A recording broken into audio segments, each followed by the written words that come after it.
MP সাহেবের সাথে master mind মদতদাতার তো একটা বন্ধুত্ব সম্পর্ক ছিল, পাশাপাশি এলাকা বাড়ি, এটা আমি বলেছি সম্পর্ক ছিল।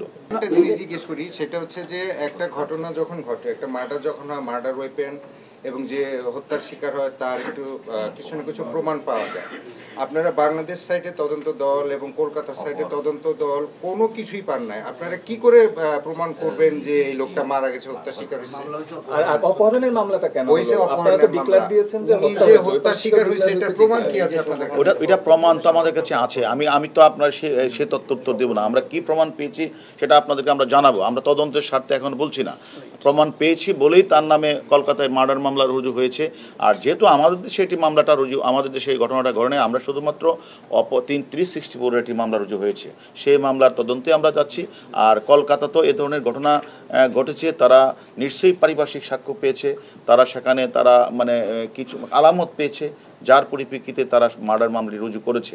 এখন আমরা তদন্ত শেষ হোক, তদন্ত শেষ করে আপনাদের বলতে পারবো। একটা বিষয় একটু বলি, যে যেহেতু আসামিরা বলছে যে হুন্ডির টাকা নিয়ে সমস্যা ছিল, এবং সেই বিষয়ে একটু আগে আপনি উল্লেখ করেছেন আসামিরা বলছেন ব্যবসা। কোন আসামিরা? না, আপনি বলছিলেন যে হুন্ডির টাকার এই নিয়ে আদান প্রদানে তাকে ব্ল্যাকমেল করতে চেয়েছিলেন। না, এটা আসামিরা টাকা নিয়ে আসার ব্যাপারে সেই ব্যাপারে কি কোনো আসামিদের সাথে তো আগে পরিচয় ছিল? এমপির কি কোনো যোগসাজশ ছিল কিনা? সে তো নিজে থেকে গিয়েছে ওইখানে ভারতে, কলকাতা। এটা তো আমি আরো কয়েকবারই বলেছি। এমপি সাহেবের সাথে মাস্টার মাইন্ড মদতদাতার তো একটা বন্ধুত্ব সম্পর্ক ছিল, পাশাপাশি এলাকা বাড়ি, এটা আমি বলেছি সম্পর্ক ছিল। এবং যে আর অন্যান্য যারা ছিল যে কাজটা তারা করেছে, এক্সিকিউশনের পার্ট, তারাও তো পরিচিত, তারাও তো এক এলাকার বাড়ি। ধন্যবাদ।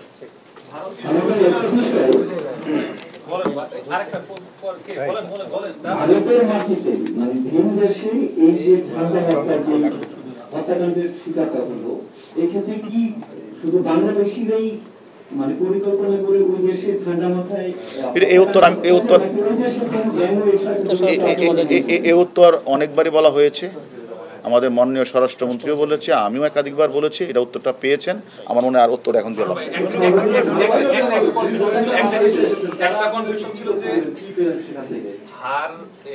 বিভিন্ন গণমাধ্যম বলা হচ্ছে তার মাংস কিমা করে ফ্ল্যাশ করে দেওয়া হয়েছে, মাংস পাওয়ার সম্ভাবনা আর পাওয়ার সম্ভাবনা আছে। আসলেই কি কোনো কিছু আসলে আপনাদের লাগেজ এবং অন্যান্য জিনিসপত্র খোঁজার বিষয়, এটার সাথে আপনারা করবেন কিনা, অথবা ডিএনএ স্যাম্পলিং মিলানোর বিষয়? একটা হত্যাকাণ্ড ঘটনা ঘটার পরে তদন্তকারী কর্মকর্তার যা যা করা দরকার সবই করবে, তাই না? আর আরেকটা বিষয় যে আপনি কি বলছেন, আর এটা অনেক মিডিয়া গণমাধ্যমে অনেক ধরনের গল্প আসতেছে, অনেক ধরনের তথ্য আসতেছে। আমরা আপনাদের সাথে তথ্যটা বিবেচনা করব। Thank you. এটাই তো আমরা যাই আপনাদের তো মানে নিউজ থেকে বা বাংলাদেশি এবং ইন্ডিয়ান যারা নিউজ করছেন তাদের যে বিভিন্ন তথ্যপত্র তারা সংগ্রহ করছে আমাদেরকে, এটা আমাদের তদন্তের কাজে অনেক সহায়তা করবে।